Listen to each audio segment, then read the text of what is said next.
Kwa misimu minne mfululizo, Arsenal imekuwa kwenye safari ya kuvutia kusaka ubingwa wa ligi kuu ya England, kuanzia hatua ya kujenga kikosi kipya chenye damu changa hadi kupambana bega kwa bega na vigogo wa ligi kama vile Manchester City, Liverpool pamoja na wengineo. Katika kipindi hiki chote, The Gunners wameonyesha ukuaji wa kasi, nidhamu kiuchezaji na njaa ya mafanikio.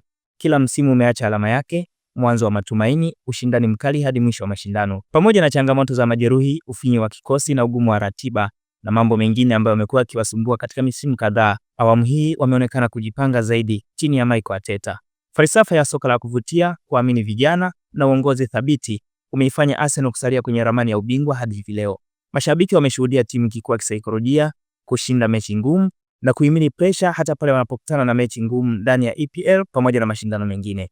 Matumaini msimu huu ni makubwa, majeraha sio kikwazo tena, huku mbio za kutoa taji zikionekana kuwa karibu kuliko ilivyokuwa awali. Swali linalobaki, je, ni zama za tembo kusalia kileleni?